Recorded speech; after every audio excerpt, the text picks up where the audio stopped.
Bonsoir et merci beaucoup Pascal, merci pour l'invitation. Et tu as oublié de mentionner que en fait, l'histoire remonte à bien plus tôt que 2005, puisqu'il y a très longtemps j'ai été un stagiaire de la station ornithologique de l'île Grande. Alors je ne vous dirai même pas en quelle année, mais Gilles Benz voilà.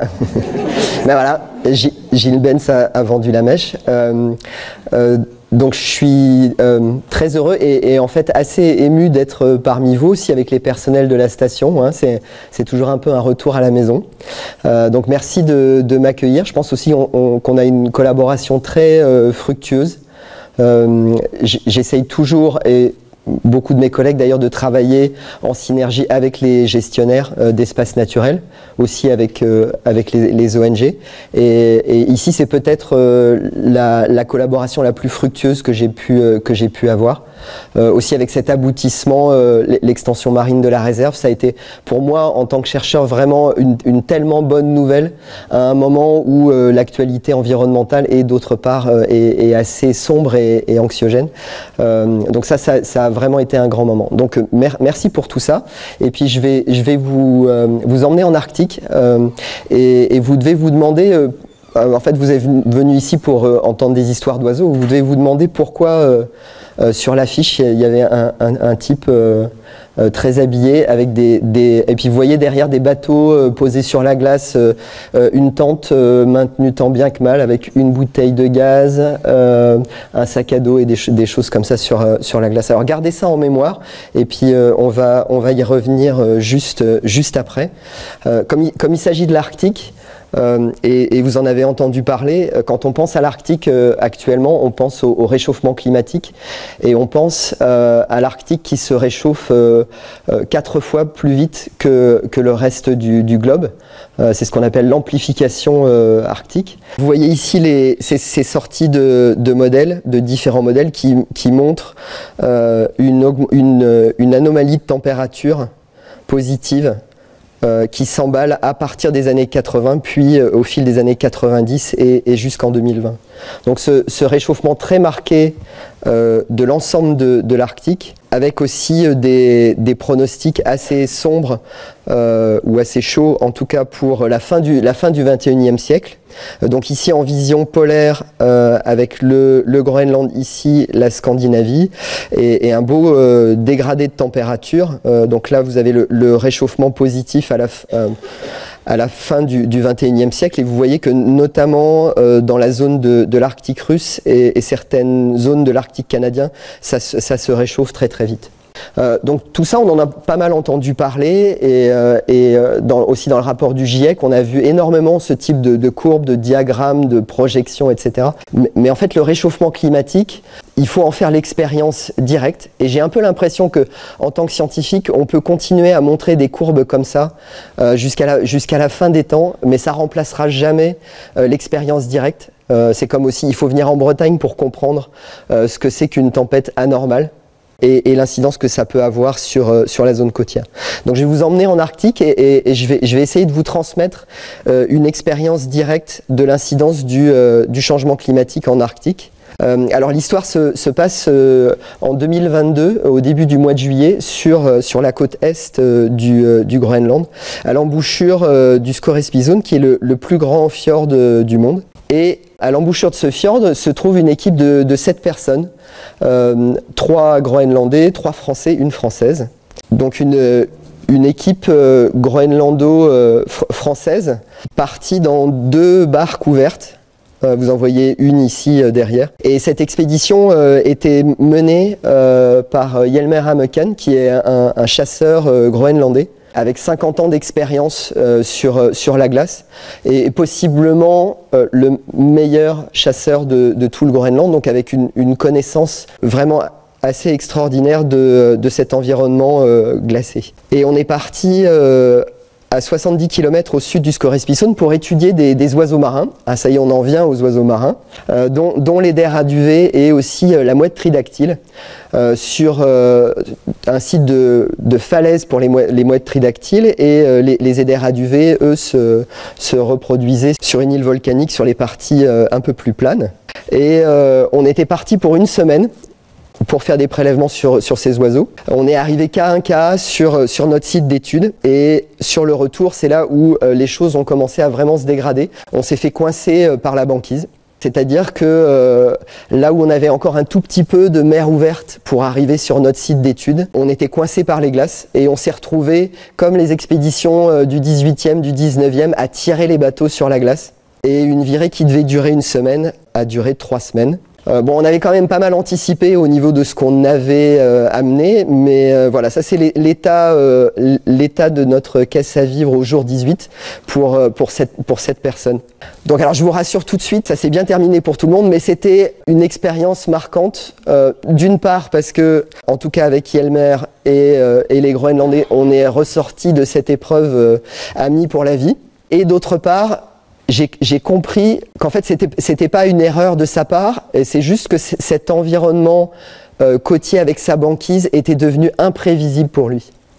C'est-à-dire que malgré un demi-siècle de connaissances dans cette zone, il m'a dit bah voilà, je me suis fait piéger parce que les clés de lecture que j'ai utilisées ne fonctionnent plus. Et donc quand on était là, quand on montait sur la montagne pour essayer de trouver un chemin entre les glaçons pour rentrer à la maison, il me disait not good. Et donc cet environnement qui non seulement se réchauffe, mais vous le vivez ici aussi en Bretagne, en fait tout ça est devenu complètement imprévisible. Imprévisible pour les humains, imprévisible pour la mégafaune marine de l'Arctique, y compris les ours blancs qui se retrouvent de plus en plus souvent contraints à traverser des fjords à la nage. Et probablement ils ont les mêmes problèmes de clés de lecture que les chasseurs groenlandais. Alors dans cet écosystème marin de l'Arctique, parce que l'Arctique est vraiment quasiment aux 3/4 une zone marine. Et le reste est pas mal couvert de glace. Donc on est dans un environnement marin partiellement recouvert de glace. Et j'aime beaucoup ce schéma de synthèse compilé par 2 collègues québécois qui montre comment ça fonctionne en coupe transversale. Et on aimerait vraiment pouvoir explorer tout cet environnement en détail, du détritus et de la faune fixée du fond de l'eau jusqu'à la surface. Moi, avec mes collègues, on se concentre sur cette partie-là, les oiseaux marins. Et vous voyez que c'est vraiment la partie émergée de l'iceberg, c'est-à-dire c'est ce qu'on va pouvoir étudier beaucoup plus facilement que le détritus du fond de l'eau ou les mammifères marins qu'on pourra entrevoir parfois, mais qui seront très difficiles à étudier. Je suis venu au Groenland et en Arctique en fait un petit peu par hasard et pas directement pour travailler sur les conséquences du réchauffement climatique. Moi c'était un peu le contraire. À la fin des années 90, je suis venu au Groenland pour étudier l'adaptation au grand froid. Au grand froid perçu par les oiseaux marins, parce que j'avais fait ma thèse sur un oiseau qui s'appelle le grand cormoran aux îles Chausey, en collaboration avec le groupe ornithologique normand. Et donc les grands cormorans ont cette capacité à plonger en eau peu profonde parce qu'ils emmènent très peu d'air dans leur plumage. Mais ça veut dire aussi qu'ils ont vraiment une isolation thermique assez limitée. Hein, c'est comme si nous en fait on prenait une combinaison de plongée très mince. On n'a pas besoin d'emmener beaucoup de lest pour arriver au fond de l'eau. Par contre, au niveau de l'isolation thermique, c'est assez restreint. Et vers la fin de ma thèse, je me suis rendu compte qu'il y avait des cormorans même au Groenland, des grands cormorans au Groenland. Et avec mes collègues, on s'est dit mais c'est quand même dingue. Comment est-ce qu'ils arrivent à se débrouiller là-haut dans le Grand Nord? Et j'y suis allé sur la côte ouest du Groenland à la fin des années 90 parce que je m'intéressais à l'évolution des oiseaux marins plongeurs et d'une certaine manière j'utilisais les grands cormorans comme espèce modèle pour un oiseau tropical qui colonise tous les océans. Et ça me renvoyait, et ça j'aime beaucoup cette illustration parce que ça nous permet de nous extraire de tous ces soucis avec les populations d'oiseaux marins qui se cassent la figure et tout ça. Donc quand je trouve ça un peu trop stressant, je rêve au Crétacé, aux premiers oiseaux marins plongeurs, donc ici Hesperornis, l'oiseau de l'Ouest.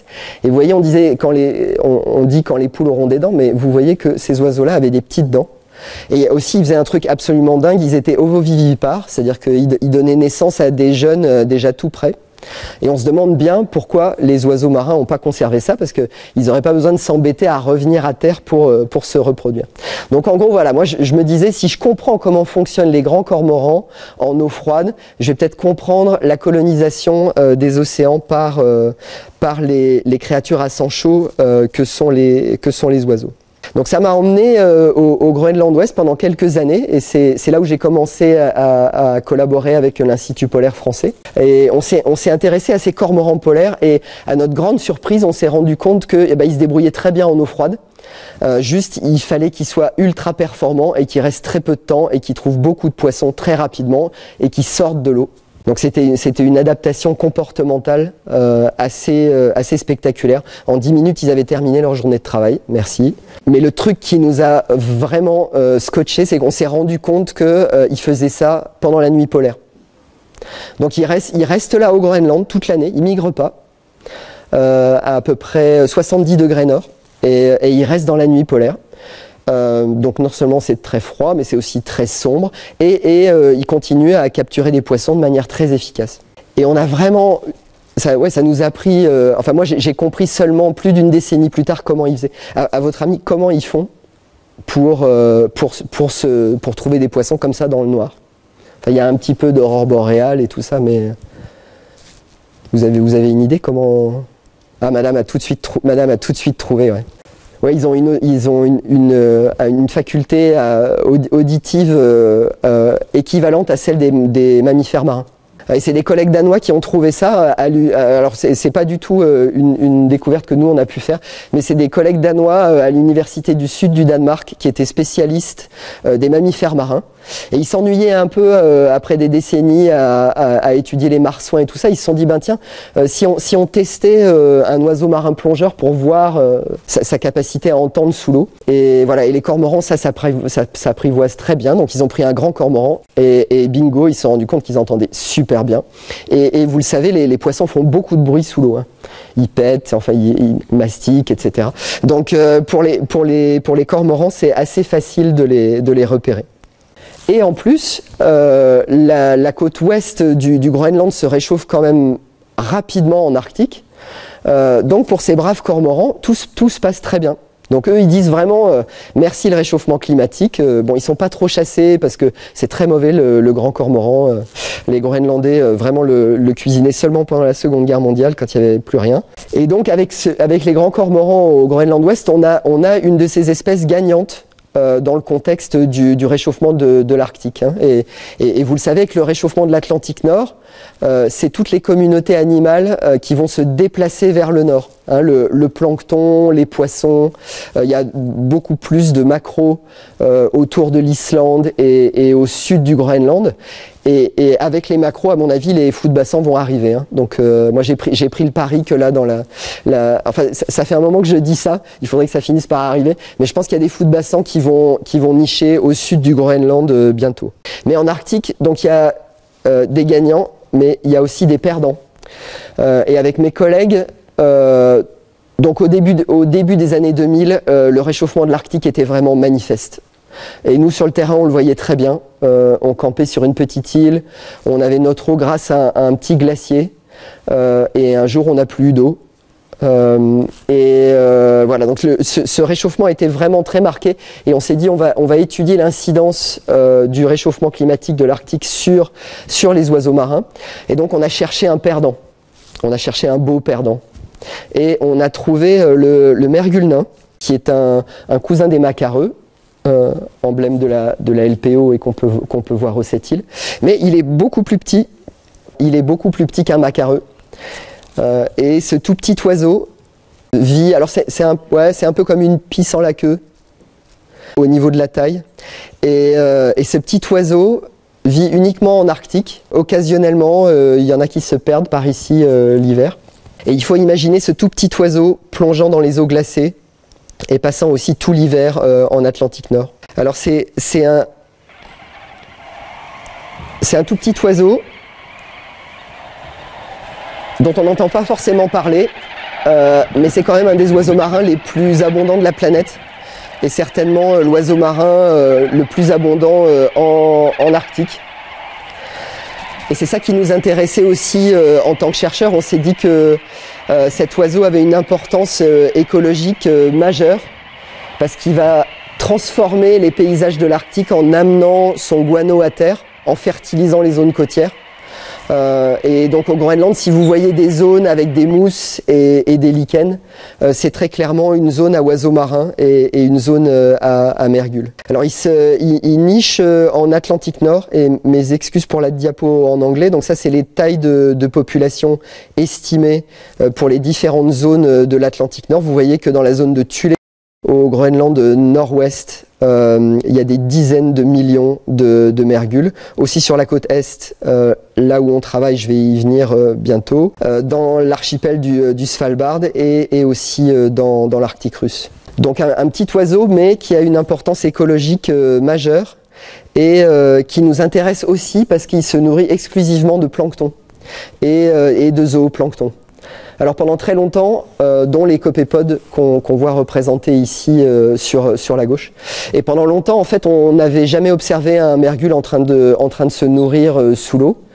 Donc avec des collègues, notamment Manfred Enstip, on a monté une piscine au Spitzberg dans laquelle on a mis du plancton. Et comme ça, on a pu observer. Vous avez vu le mergule, en fait, on pensait, parce que les mergules, il faut qu'ils mangent des dizaines de milliers de petits copépodes tous les jours pour se nourrir. Et on pensait qu'à très forte densité, ils allaient filtrer.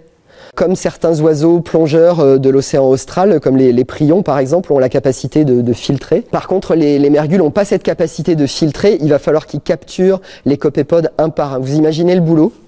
Bon, ils ont quand même cette petite poche dessous qui, comme les poissons, en fait, ça les aide à aspirer le zooplancton. Mais donc on s'est dit voilà, les eaux se réchauffent, ça va avoir une incidence sur le plancton et forcément les mergules vont avoir un problème. On a validé ce lien entre la température des eaux de surface et la composition du plancton en collaboration avec l'équipe de Vagabond, du voilier Vagabond. Et ce qu'on a confirmé, vous voyez ici un copépode de petite taille, plutôt dans une eau encore relativement chaude. Et par contre, les bons gros copépodes bien gras, eux, ils aiment les eaux froides. Donc au fur et à mesure du réchauffement de l'Atlantique Nord, les mergules vont devoir se nourrir de copépodes de plus petite taille. Et également, il va y avoir une disparition de la glace de mer. Et c'est sous la glace de mer en tout cas, on présumait que beaucoup de leur nourriture se trouvait. Donc, nous, notre hypothèse de chercheurs, c'est qu'avec le réchauffement de l'Atlantique Nord et la disparition des glaces de mer, les mergules n'allaient pas y arriver. Et donc on a fait des savants modèles mathématiques, on a montré que la moitié de la population disparaissait au XXe siècle. Alors on pouvait pas vraiment, au XXIe siècle, on pouvait pas vraiment attendre la fin du XXIe siècle pour savoir ça. Donc ce qu'on a fait, on a utilisé une expérience naturelle en mer du Groenland, on a fait dans l'espace ce qu'on pouvait pas faire dans le temps.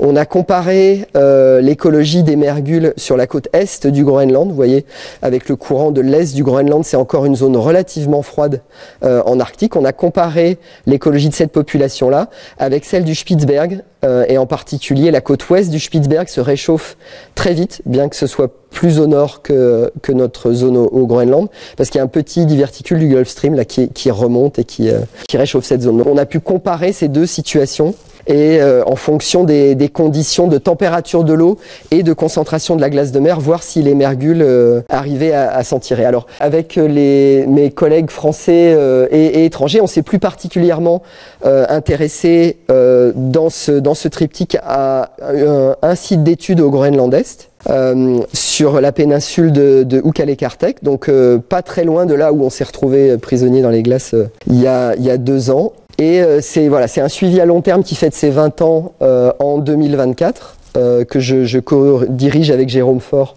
qui est chercheur au laboratoire Liens à La Rochelle. Et beaucoup de personnes ont participé au fil de 20 ans. Et ce soir, d'ailleurs, on a la chance d'avoir Françoise Amélino, qui a été chef de mission sur ce projet pendant 3 ans, en 2013, 2014 et 2015.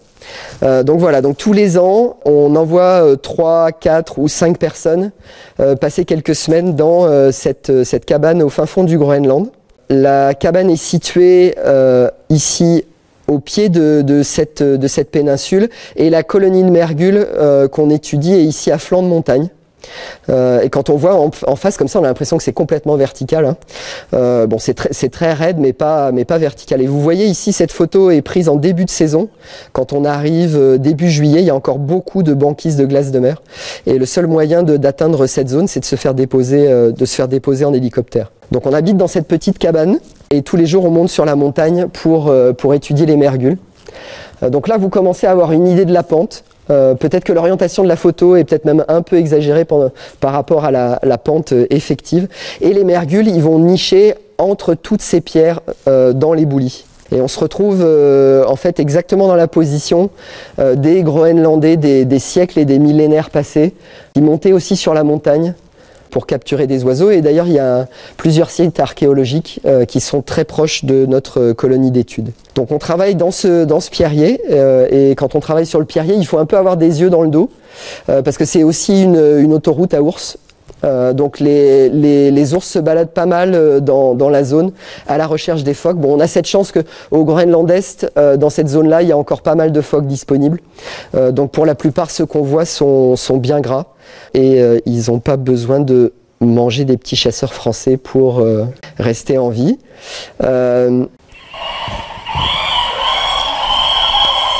Je vous ai mis une petite ambiance sonore. Alors les mergules à la surface des cailloux ont une vie sociale intense.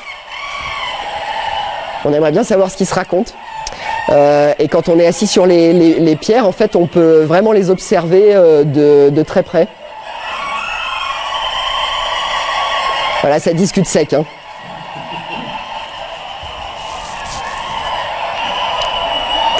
Et ça vous donne une idée de l'habitat, hein. Sous toutes ces pierres, il y a des nids.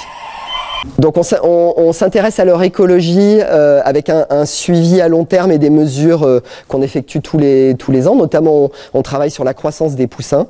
Donc tous les 2 jours, les petits poussins sont pesés, mesurés.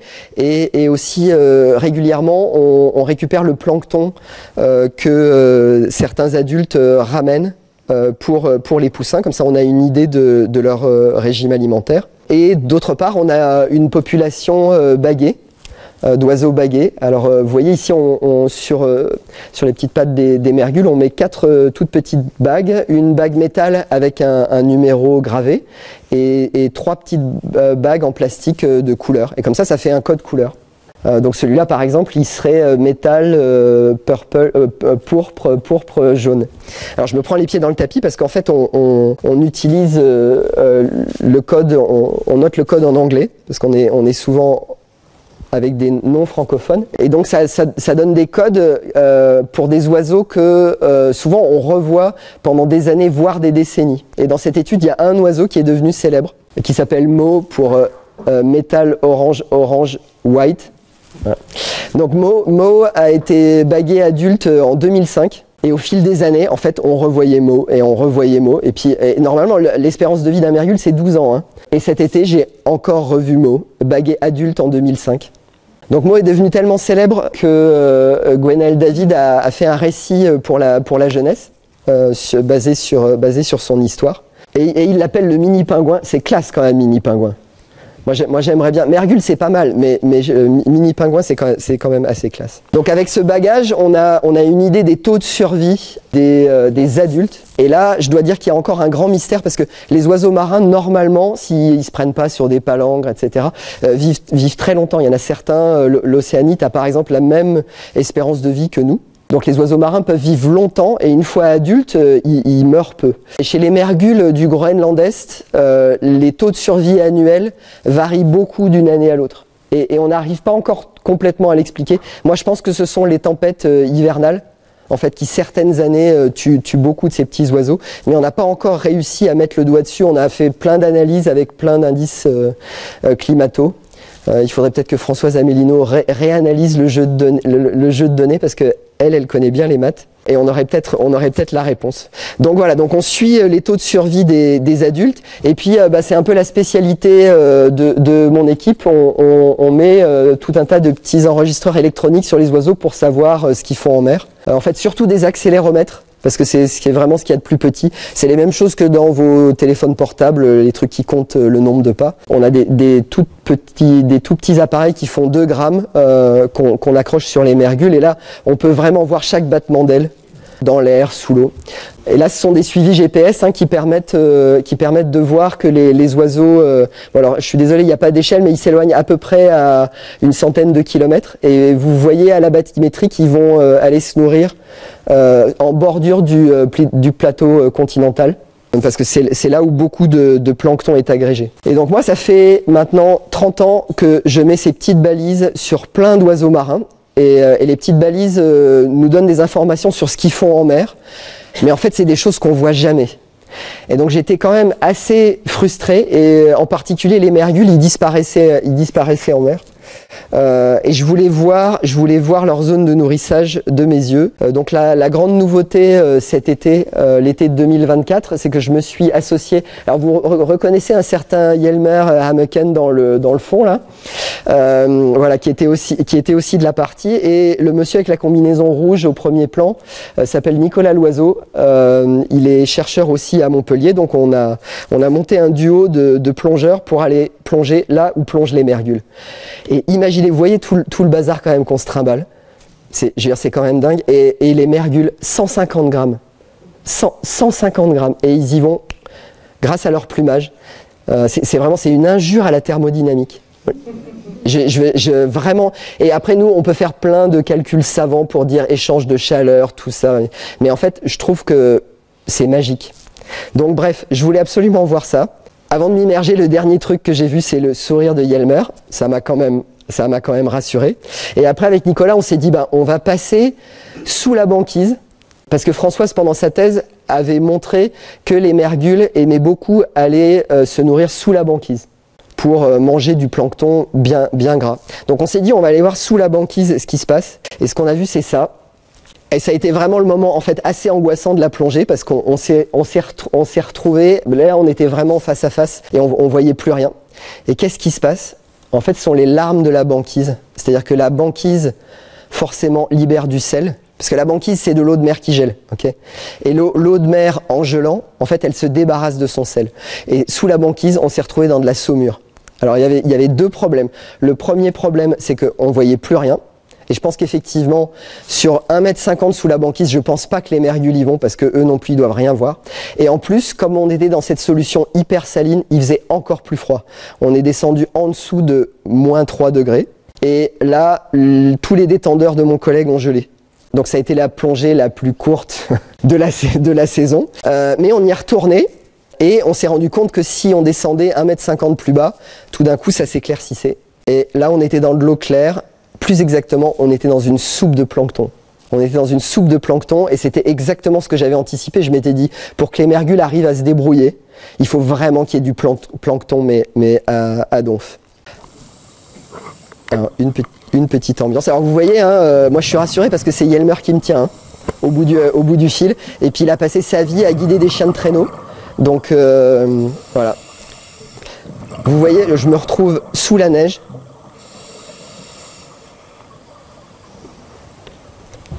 Et notamment, ce qui était hallucinant, c'était pas seulement les copépodes. Je crois qu'on en voit un à un moment. Ah, là, et il va partir, hop. Donc il y avait bien pas mal de copépodes, mais surtout c'était le plancton gélatineux. Le plancton gélatineux était très présent. Et ça aussi, en fait, c'est cohérent avec ce qu'on peut prévoir dans un contexte de réchauffement. Les océans se réchauffent, et donc tout ce qui est méduse et plancton gélatineux va devenir de plus en plus prépondérant. Et ça, c'est un problème pour les mergules, parce que eux, ils mangent pas de plancton gélatineux. Donc il y avait plein de siphonophores, de cténophores. en cours d'identification. Et là, ça, les groseilles de mer, par exemple, les mergules ne les mangent pas, mais les maquereaux adorent. Donc les maquereaux qui vont envahir l'Arctique, potentiellement, ils vont se nourrir de ce plancton gélatineux.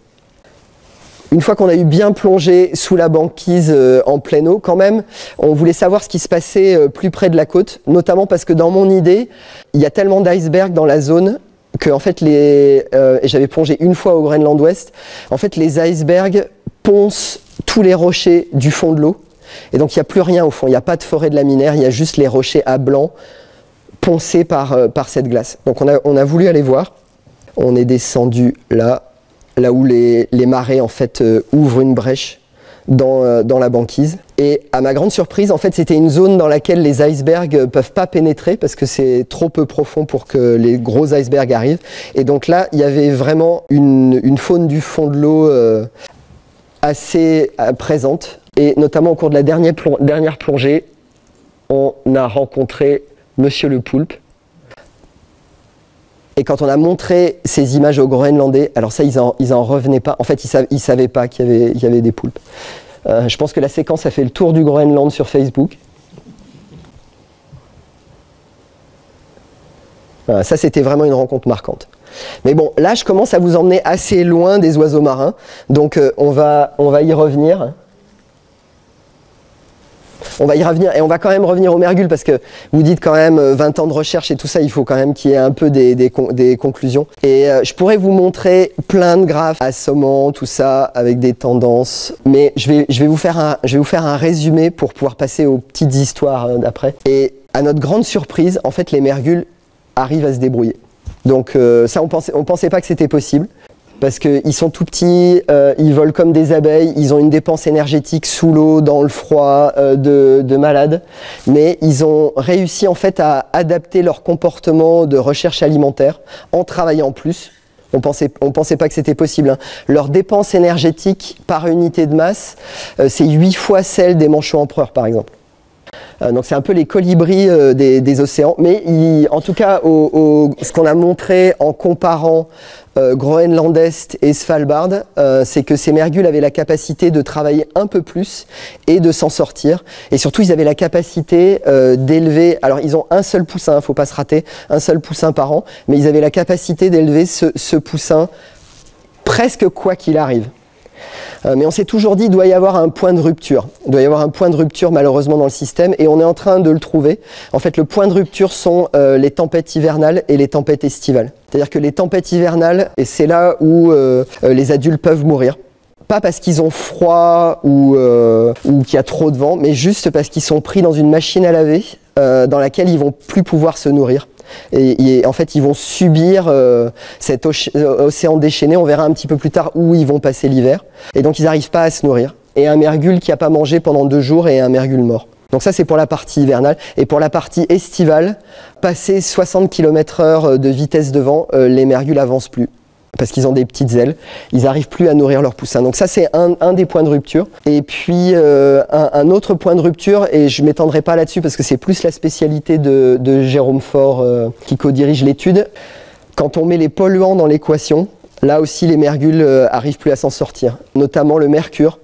Le mercure, les taux de mercure ont une incidence sur leur capacité à se reproduire et aussi à encaisser l'incidence du réchauffement climatique. Donc il y a une limite à tout ça. Et d'autre part, mais ça c'est une hypothèse encore en cours de traitement, moi j'ai l'impression que tout ça, quand ils doivent travailler plus, ça se fait au détriment de leur vie sociale. Vous avez vu la vie sociale intense sur les cailloux. Moi j'ai l'impression que quand ils sont que le nez dans le guidon, on connaît très bien ça, ça a un coût au niveau de la vie sociale. Et tout ce qui se passe sur les pierres, hein, ça peut être aussi chercher des partenaires de rechange. Bon, ils sont plus ou moins monogames, mais voilà, il faut toujours bien quand même avoir un plan B, ça peut être utile. Donc avec Jérôme Faure, on était assez frustrés par cette situation, parce qu'on se disait, on a commencé cette étude aussi trop tard, parce que vous avez vu sur la courbe au départ, en fait l'Arctique se réchauffe à partir des années 80 et ça s'emballe dans les années 90. Nous on a commencé seulement en 2005. Donc on se disait mais il faudrait qu'on essaye de trouver une zone pas encore affectée par le réchauffement de l'Arctique comme point de comparaison. Et on a eu la possibilité d'aller travailler dans l'Arctique russe. en 2013. En terre François-Joseph. Et on est parti en terre François-Joseph en se disant voilà, on va enfin trouver un espèce d'Éden arctique ultra englacé. On le voyait hein, sur les photos satellites, ça avait l'air bien froid. Ici on voit surtout les glaciers qui couvrent l'archipel. Et puis il y avait aussi l'ombre et l'aura de Fridtjof Nansen qui était passé sur l'archipel à la toute fin du 19e siècle. Avec son compagnon Johansen, quand ils étaient sur le retour d'une tentative pour atteindre le pôle Nord.